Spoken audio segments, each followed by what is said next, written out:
Terus dari segi vibe nih Han, vibe-nya ini entah kenapa pas scene di hutan tuh bener-bener mirip kayak KKN. Asli. Iya, aku juga ngerasa sebenarnya aku ngerasa dari segi keseluruhan keseluruhan Iya. beberapa mirip lah gitu. Buat aku dari segi angle, terus tempat-tempat yang muncul jump scare, atmosfer itu, aduh aku tuh ngerasa kayak, kok ini kayak KKN banget gak sih? Bener-bener rasanya kok ini KKN tapi versi bisa istilahnya SMA-nya. anak SMA-nya gitu.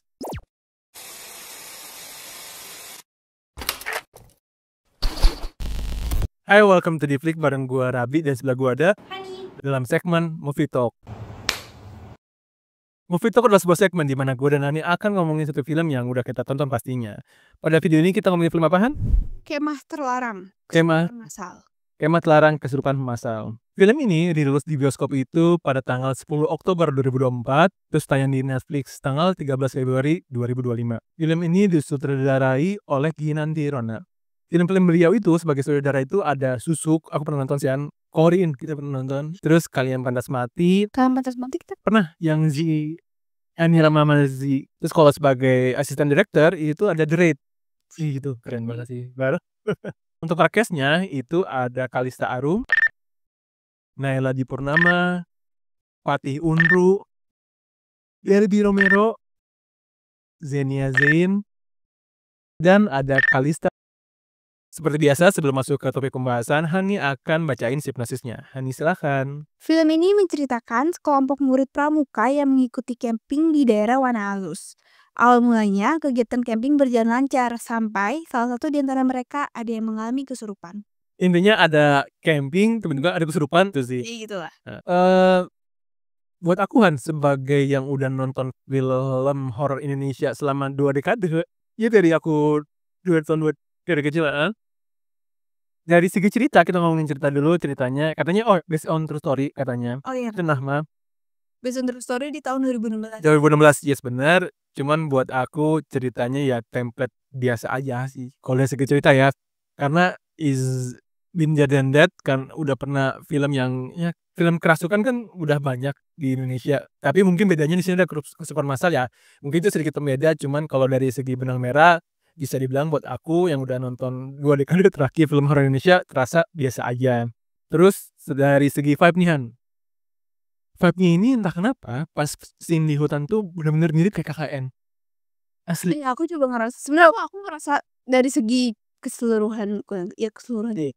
beberapa mirip lah gitu. Buat aku dari segi angle, terus tempat-tempat yang muncul jump scare, atmosfer itu, aduh aku tuh ngerasa kayak, kok ini kayak KKN banget gak sih?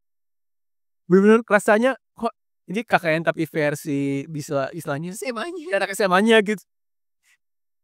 Terus ditambah si Tuan Putrinya di awal-awal, dia kan dandanannya mirip banget sama Badarwi kan, yang pakai selendang gitu kan, jadi ini mah KKN banget gitu.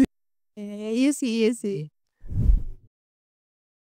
Iya, aku ngerasa beberapa itunya mirip ya, Banarawi. Tapi yang paling bikin aku bukan by the way aku bukan orang Jawa, jadi aku merasa logat mereka, logat Jawa para pemainnya tuh keren banget.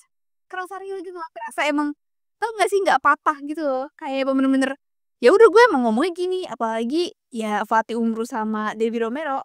Aku kayak ngerasa logat mereka tuh kayak udah menyatu gitu loh, kayak udah bener-bener aku gak tau apakah mereka emang orang Jawa asli gitu ya, tapi ya menurut aku keren sih logatnya. Aku setuju sih Yan, kalau kita ngomongin logat ya, si Fatih Huru sama Debbie Romero bener-bener terkesan fluent aja gitu. Ini kita di posisi kita nggak tahu apakah mereka emang beneran bisa bahasa Jawa atau enggak. Kan kalau misalkan emang mereka nggak bisa terus mereka latihan, Itu itu keren banget. top sih ini jempol sih buat mereka. Aku sedikit bandingin sama salah satu film yang pernah kita bahas, nggak usah kita sebut filmnya apa, yang isinya ngomong Sunda. Aku kan tinggal di Bandung tuh 11-12 tahun tinggal di Bandung, jadi aku paham lah ngomong Sunda segala macam walaupun sekarang aksen Sunda aku sudah tidak terlihat. Nah, pas aku nonton film itu, aku ngerasa kok Sundanya tuh asa kaku banget, maksa, dan kayaknya nggak gitu-gitu banget gitu Sunda tuh, Nat. Cuman aku ngeliat film ini si siapa namanya? Fatih Umru. Fatih sama si Debbie Romero tuh, dia tuh kayak fluent aja gitu, gak patah, gak kaku, kayak emang beneran mereka tuh emang beneran bisa gitu. Kayak By the way kalau misalkan emang lu pada yang bisa bahasa Jawa, coba dong komen di bawah apakah emang bahasa Jawa kayak gitu atau gimana gitu, takutnya kita salah kan. iya, tapi emang menurut ya aku nggak terkesan maksa gitu sih. Iya, yang penting sih gak terkesan maksa sih, dan juga dari ekspresi sih kan. Kadang kalau misalnya balik lagi ke film itu, pas ngomong Sundanya tuh ekspresinya tuh gara-gara maksa jadi kelihatan kaku gitu. Ini bener-bener nggak kelihatan kaku sama sekali sih. Tapi yang ada yang bikin aku rada kesel di film ini adalah banyak hal-hal yang bisa dibilang bodoh gitu. Gini, maksudnya contoh adalah ketika yang pas di jembatan, yang dia si cowoknya kerasukan terus naik berdiri di atas jembatan sebelum dia lompat. Oh iya, sebenarnya bisa Itu kan bisa ditarik gitu ya, lu bisa narik ya sadar dong, sadar sadar, enggak, ya dia udah kerasukan nggak mungkin sadar gitu, mesti lu coba tarik gitu, misalkan terus greget gitu, bikin greget aja gitu. Terus yang aku rada kesel juga adalah dia kan udah luka parah, dia jatuh terus dibanting mukanya ke batu, kepalanya dibawa ke rumah sakit gitu. Iya, Ngapusin ngapain lagi, nggak perlu nunggu apa gitu. Maksudnya entah gimana kan lu punya HT lah, punya gimana caranya, maksudnya lu camping nggak mungkin lu punya emergency plan nggak sih sebenarnya. Terus ini kayak, udah dirawat aja Dun.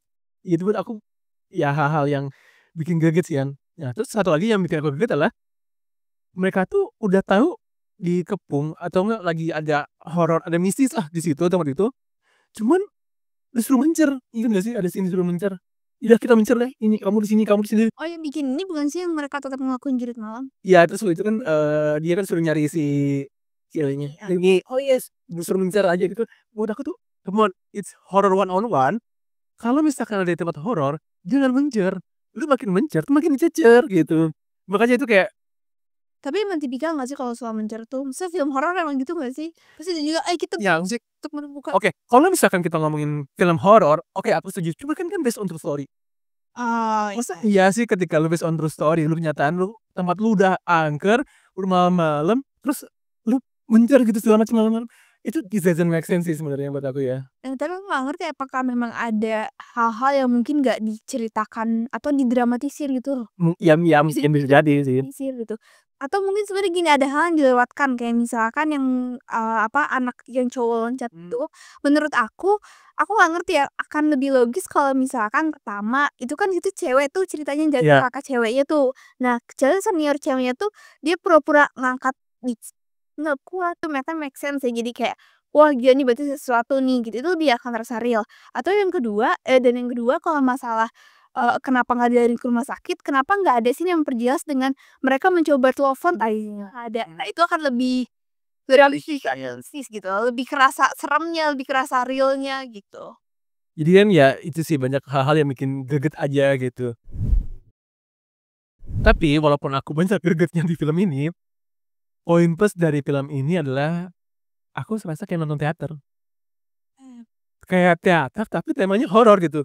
Karena dari segi acting, terus pas yang pertunjukan, itu gila aktingnya gak kaku dan bener-bener kayak orang-orang kesurupan beneran gitu.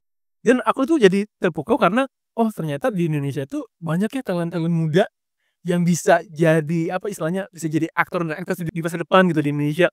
Karena aktingnya keren-keren sih buat aku. Iya. Iya sama. Pertama gini, kalau misalkan Derby Romero ya kita nggak seriknya, itu kan emang udah punya track record ya. Terus kalau Fatih Unru juga aku nggak kaget-kaget banget karena kan dia juga anak Yayu Unru yang awal gitu, dan Fatih Unru tuh udah dari kecil gitu kan. Cuman yang aku kaget adalah pemeran Rininya, Iya, Kalista Arin ya. Aku kan sampai nyari tahu dia siapa sih, kok dia bisa sekeren itu, ternyata dia tuh sering main sinetron tahu. sering main sinetron ya. Nggak salah ya, maksudnya dia tuh bukan ada beberapa kali main sinetron dan aku kayak, wah gila dia keren banget, maksudnya dia dapet banget yang kayak kamu bilang, kayak pementasan gitu. Dia bener-bener kayak dapet banget nih orang, pasti nggak main-main nih akting ini gitu. Ya aku jadi intinya sih aku cukup terbuka sih ya dengan segi aktingnya, nggak cuma dari pemain cast-nya ya, pemain cast utama, tapi dari pemeran-pemeran pendampingnya pun cukup memuaskan banget sih sebagai orang yang kesurupan tuh bener-bener nggak kaku gitu. Iya mereka semua tuh emang kayak Satu tim teater aja. teater gitu loh, jadi kayak tau gak sih, karena aku pikir kayak pas kamu lagi nonton tuh kayak, oh mungkin aktingnya biasa aja kan, pemain baru, mungkin cuman dia Derby sama Fatih yang menonjol. Ternyata pas ini kayak, hingga ini semuanya menonjol. Top sih, kira keren-keren. Iya, dan kamu tahu jujur menurut aku dari keseluruhan semuanya ya ada jump scare-nya sih serem, tapi menurut aku adegan pementasan itu paling serem sih. Yang dari akhir itu ya? Iya, karena aku nggak ngerti kenapa, mungkin karena kayak aku merasa aku ngebayangin kalau aku ada di Posisi itu. aku ada nggak aku nonton langsung teater itu secara live itu pasti kayak boom gitu, kayak gila nih serem banget karena ini kayak kerasukannya beneran dan itu semuanya gitu. Iya sih. Oke, iya bener sih, Yan. Cuman, kalau dari aku pribadi ya, kan tadi aku udah bilang kalau film itu kayak nonton teater tapi tema horor. Cuman kalau dari segi horor, buat aku film ini, bisa dibilang biasa aja sih, Yan, cukup flat Iya, banget. sehoror film-film yang lain ya. Iya, heeh. Karena horor di film ini tuh cuma mengandalkan jump scare doang, that's it gitu, dan jump scare-nya pun cukup dibilang sedikit, makanya kerasa horornya pun dikit gitu. Karena balik lagi, aku ngerasa di film ini atmosfer horornya itu nggak kerasa horor gitu. Karena balik lagi, karena aku merasa ini film sebuah teater, elemen-elemen horor yang harusnya di sebuah film tuh nggak ada, aku nggak ngerasain. Sebenarnya ada, tapi cuman beberapa momen aja. Selebihnya tuh bener kayak ngerasain kayak nonton teater aja gitu. Ya ini poin plus dan poin negatif ya sebenarnya kalau dari segi film ya oke bagus sebagai teater, tapi sebagai film horor ya itu yang bikin ngedrop sih, Yan, dari segi horornya ya. Jadi overall kalau kita ngomongin dari segi horor ya it's quite bad sih. Kalau ngomongin dari segi horornya kan ini film horor, cuma kalau dari segi acting itu sungguh luar biasa sih.